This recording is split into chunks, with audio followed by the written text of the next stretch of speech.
Happy Resurrection Sunday, coming to you early this morning with a message called It Was a Quiet Morning.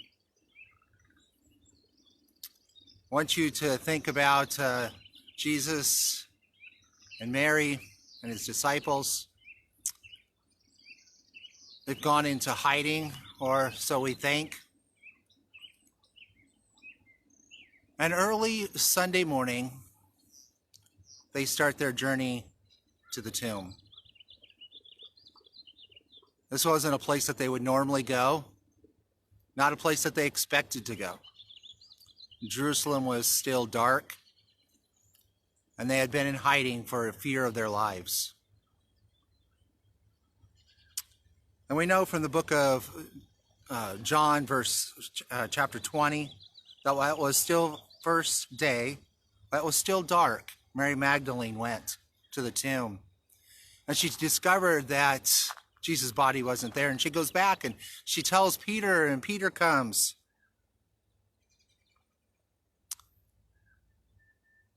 And they find Jesus not there. But Peter goes into the tomb and meets an angel, and the angel says, "Why are you looking for him? But he is alive." Well, now Mary must have made that same journey, and we don't know exactly what time, whether she stood off to the side or didn't want anyone to notice that she was there in her mourning. In fact, she was so grief-stricken. Her baby boy, the Son of God, all these things running through her mind, yet she didn't quite understand what had happened. In desperate weeping and so overcome with grief, she sees a figure of someone. Assuming it's a gardener, she asks, "Where have they taken him?"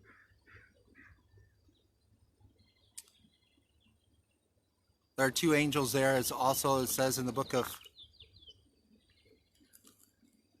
John, and they ask, "Why are you crying?" She doesn't realize that it's Jesus standing there, and he says, Who are you looking for?" "Sir, if you have carried away, tell me where you put him, and I will get him." And Jesus says, "Mary." Doesn't that give you goosebumps? And she turns to him and cries out, "Teacher." Jesus says, "Do not hold on to me, for I have not ascended to my Father. Go instead to my brothers and tell them I am sending to my Father and your Father, to my God and your God."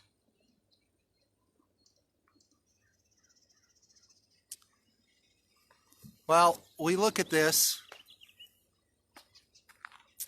We see these different characters. We see Mary Magdalene, and we see Mary, the mother of Jesus, and we see the other Mary. It's only accounted for in the book of John. We see Jesus, him sending his angels to minister to those that are grieving, to those that were closest to him. And this Easter morning, we are reminded of his great love for us. His great love, his great sacrifice. But more so, we are reminded of his resurrection power. We are reminded that Jesus came to fulfill the prophecies of the Old Testament. He came to fulfill what people were missing. He came to fulfill a broken relationship. A relationship that had been broken in the Garden of Eden. A relationship that had been broken for many thousands of years.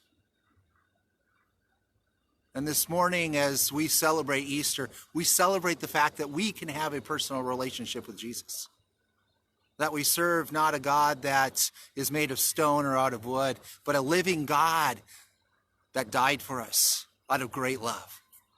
A living God that loved us so much, he died for us.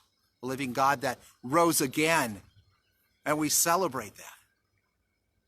And we celebrate that in a time in history that seems very odd and very dysfunctional. scary.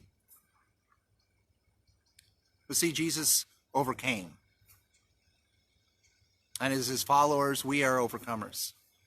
This too shall pass, and we will still move forward. I want you to remember on this Easter morning that this Easter isn't canceled. That this Easter, we still celebrate the resurrection. We celebrate a bit differently. We celebrate it with our families in our homes. Some alone and some not alone. We celebrate a risen Christ. We celebrate a Christ that loves you deeply, that desires to know you better.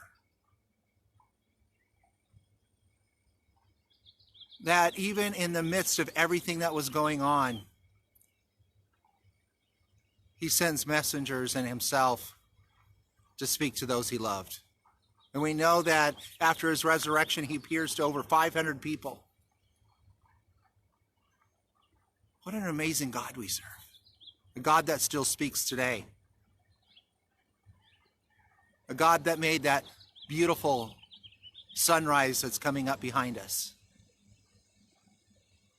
You see, this Resurrection Sunday, I believe when we view the sunrise, it should remind us every single day of our Christ being risen.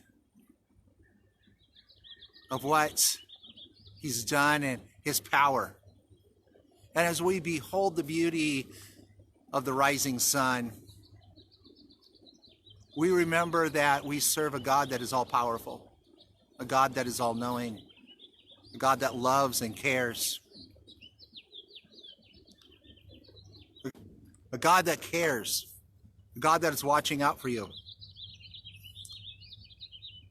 So remember this morning as the birds are singing and as the sun is rising, as your family is getting up this morning, as your schedules have been disrupted. Jesus never did anything easily. When he came and he died and he was resurrected, he disrupted everything. Became a turning point in history. Because of that turning point in history, we are here today to celebrate a risen King. So today, celebrate. Treasure your relationship with him. And maybe if you don't have a relationship with him and you find that there's something missing inside, reach out to him, speak to him. Say, God, I want to know you. God, I don't know if you're real, but prove yourself to me. And he will. He will make himself known. And you'll start to recognize his fingerprints all around you. As I hear the birds singing behind me, I'm reminded of how they rejoice for their creator. And how God cares so much that he knows when they fall from the sky. This Resurrection Sunday, Jesus loves you. He died and he was raised again so that you may have that hole that's been in your heart, so that it may be filled with him, so that your life may be whole, so that we may celebrate with him, and one day we'll be face to face with him, celebrating in heaven. Some have gone before us, and they celebrate now. This morning we celebrate here on earth, maybe on a quiet morning, just like Jesus and his disciples. We don't have to go to the tomb in fear. We get to celebrate out of victory, out of joy, out of faith. Have a blessed Easter. Enjoy the time that you have to bask in his presence. Enjoy the time with your families. Enjoy your quiet time as we celebrate the risen King.